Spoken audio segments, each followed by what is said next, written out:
Once upon a time, there was a kind woman who lived next to a meadow of beautiful wildflowers. She would wake up every morning, look out over the fields of color, and sing about their beauty. As time went on, the woman wished she had someone to share the lovely view with, and her morning song changed to a wish for a daughter. The fairy king of the flowers who lived in the field heard the woman's song. She sang with such sincerity and longing that he wanted to grant her wish for a little girl.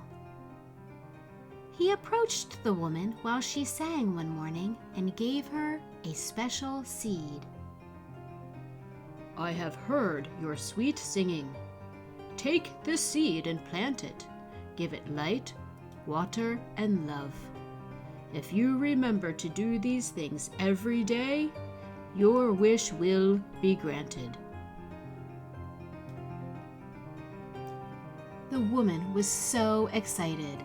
She thanked the fairy king and planted her special seed in an iridescent flower pot, filled with rich soil she gathered from the meadow. She placed the flower pot in her kitchen window where it would get lots of light, and it would overlook the splendor of the fields below. She gave it some water and then sang sweet love songs to the daughter she hoped would arrive. Every day, without fail, the woman checked on her seed, gave it water, turned it to catch the best light, and sang songs of her love. And sure enough, a delicate and very unusual plant began to grow. It stretched for the sun and even seemed to lean toward the woman whenever she sang to it. A beautiful flower grew from the top like a long oval, with overlapping petals of all sorts of colors that wrapped around to look like cupping hands. One morning, after singing songs of her love, the woman was so taken with the beauty and unique petals of the flower that she kissed it. No sooner had her lips touched the petals than the flower opened, revealing a tiny little girl curled up inside. She had long, flowing hair, bright, clever eyes, and a smile so joyful that the woman almost cried. She gently picked up the tiny girl and cradled her in her hands. Why, she wasn't any bigger than the woman's thumb. "I will call you Thumbelina, my most precious daughter, and I will love and protect you for all of my days," said the woman.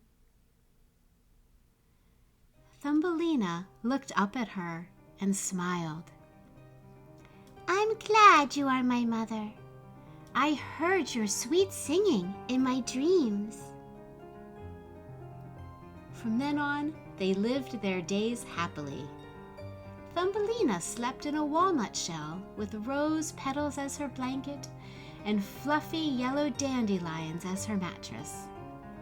She would look out over the fields of flowers and play by making a little boat of poplar leaves and rowing herself back and forth in a bowl of water using daisy stems as her oars.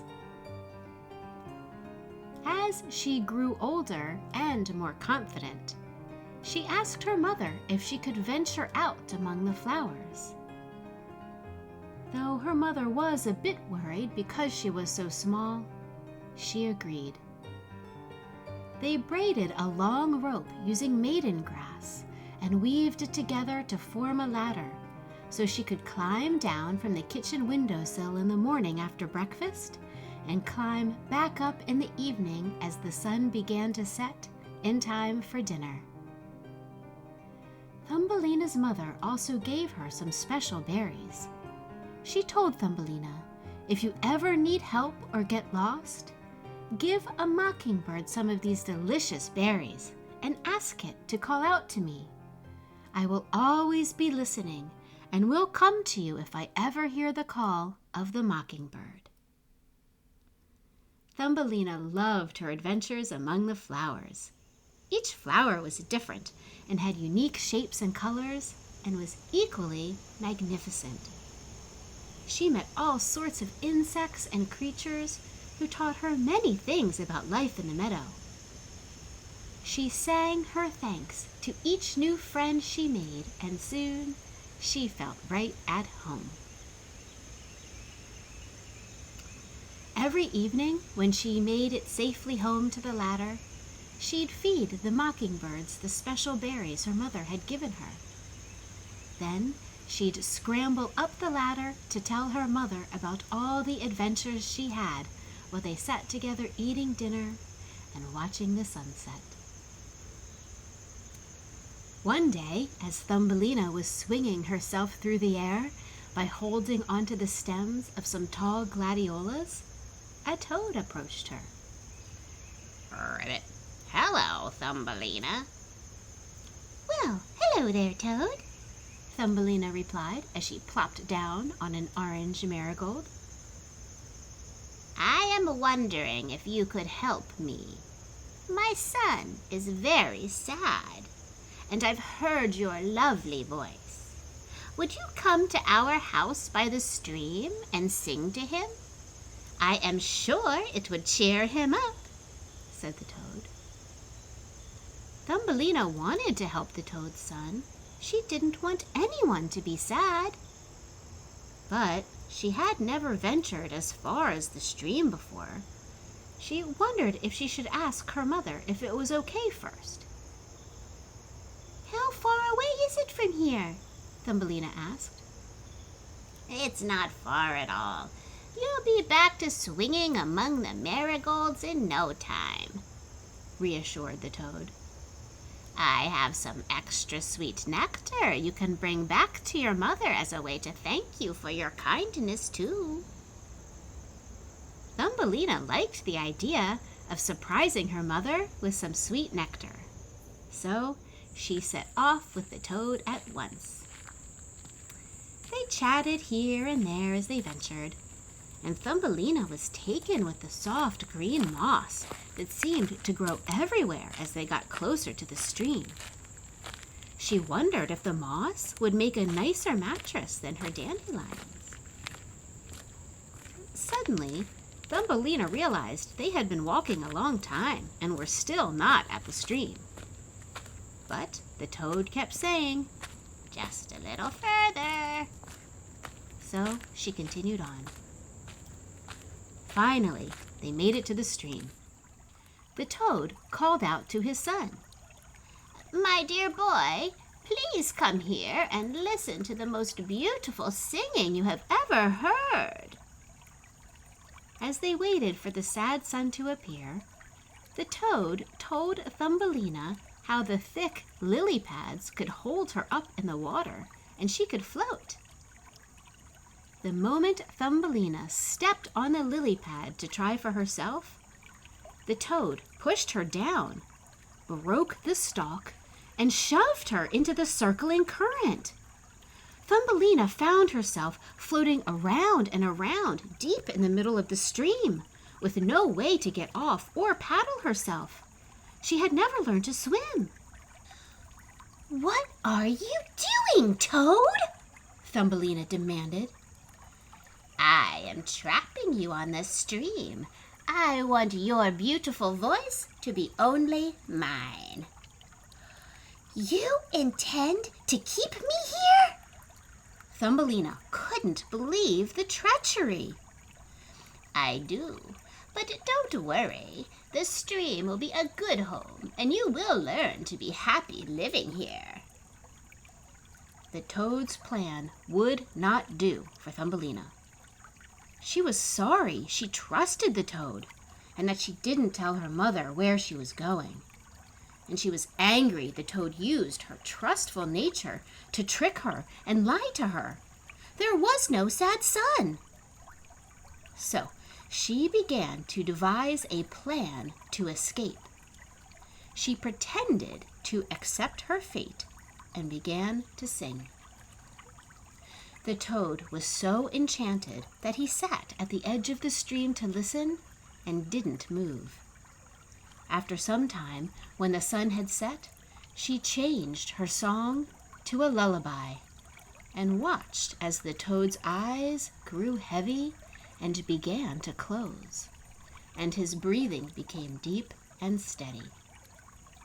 Slowly, gradually, she altered her voice to sound more and more like the gently bubbling water of the stream, until she knew the toad was fast asleep. She tried reaching over the side of the lily pad to paddle with her hands, but when she got close to the edges, she felt sure she might slip right off or tip into the water. She looked around to see what else she might be able to do, but it was dark and she didn't know much about life on the water. A cool breeze picked up and carried her hair flying into the night. At the same time, a large, broad leaf fluttered down from a tree above, and Thumbelina managed to grab it.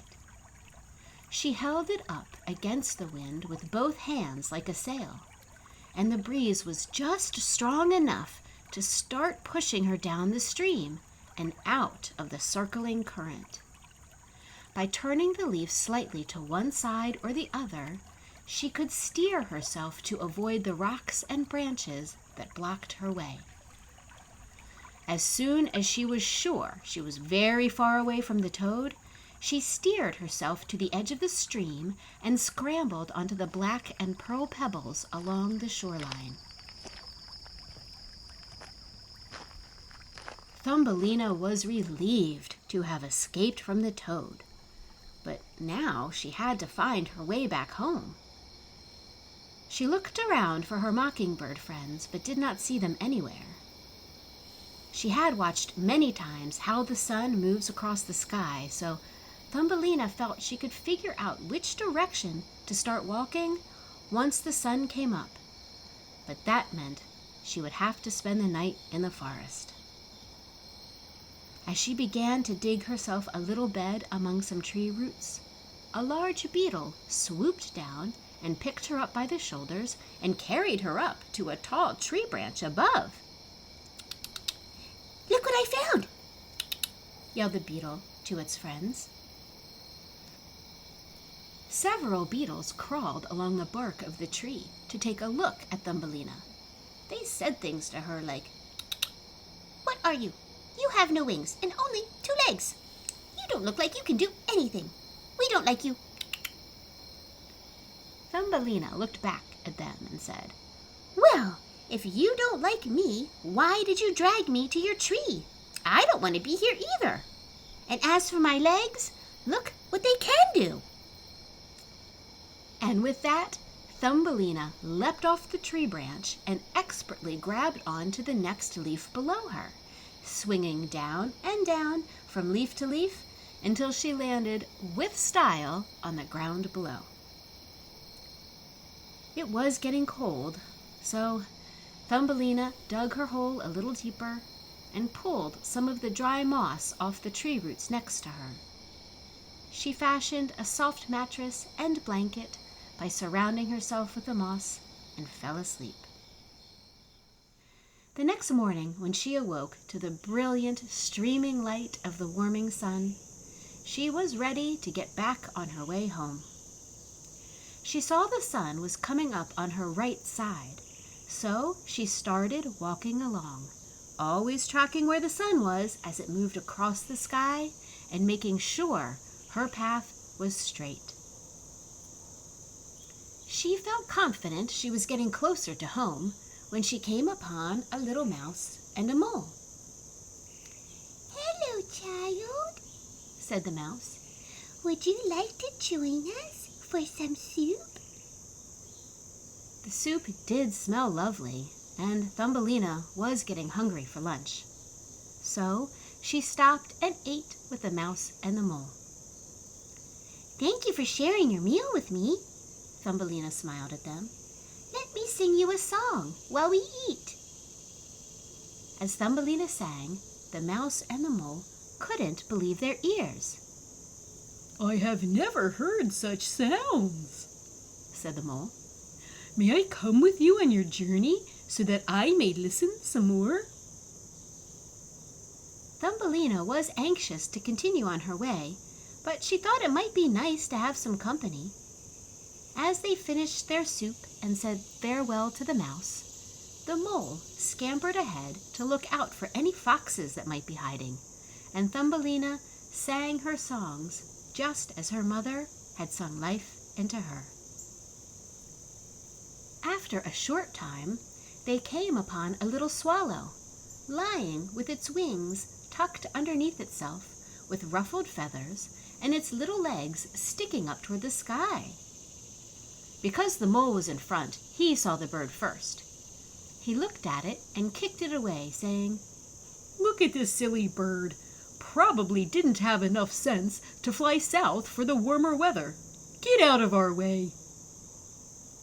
The swallow just rolled away and didn't move. Thumbelina loved all creatures, and she was very distressed at the way the mole treated the poor bird. She ran to it, knelt by its side, and began petting it.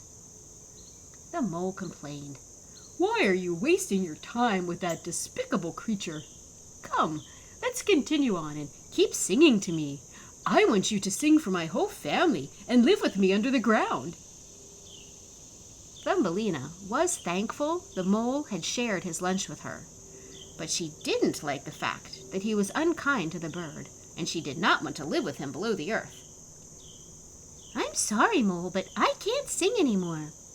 The way you treated this bird has dried my songs all up. I'm going to stay here.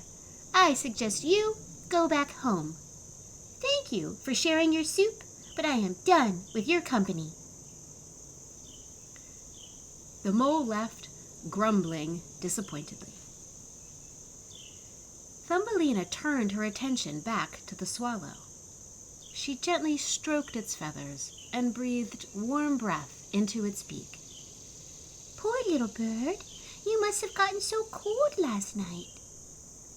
Thumbelina began to stomp on the meadow grass surrounding the bird's body, pushing it to the ground, allowing the bright sun to shine down with its radiant heat.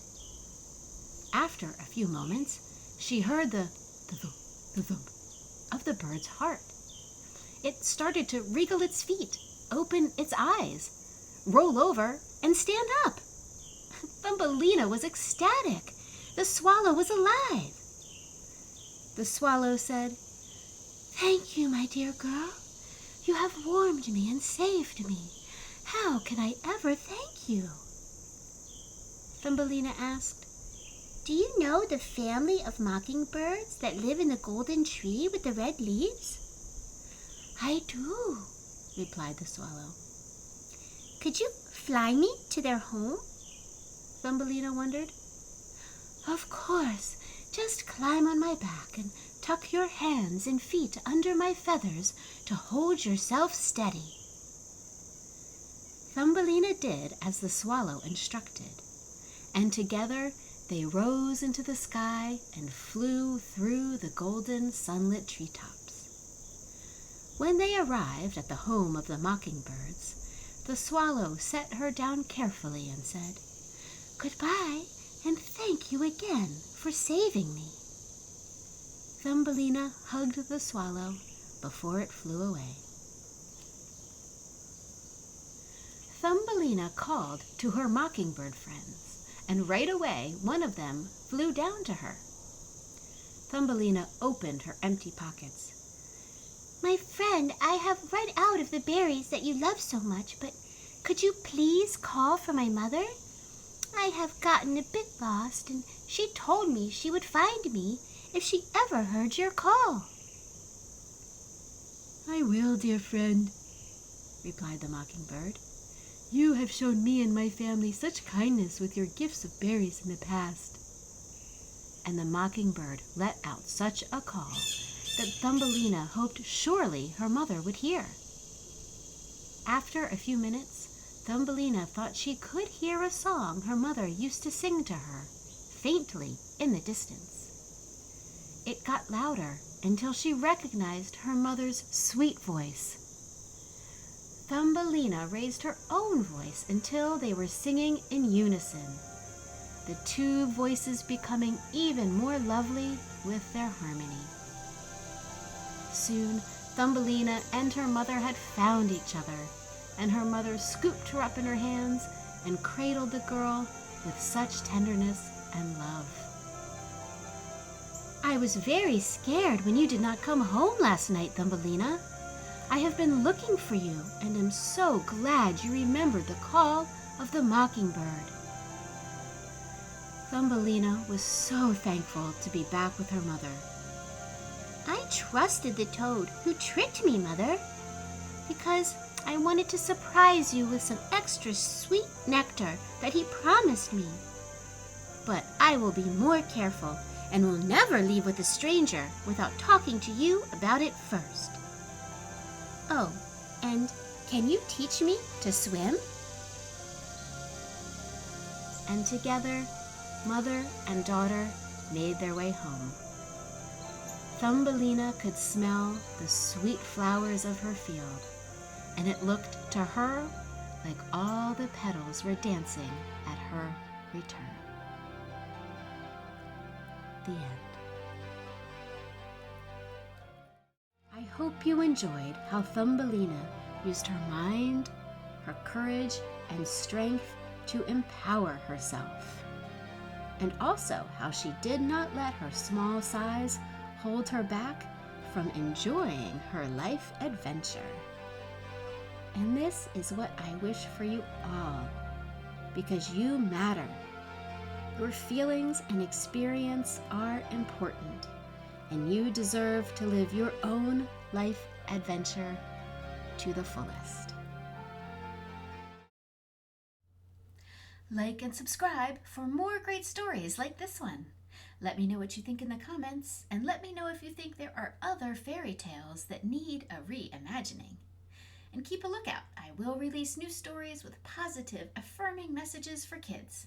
You can never get too much reinforcement of concepts that elevate, empower, enlighten, and connect. Thanks for watching LMNCO Kids. Like and subscribe.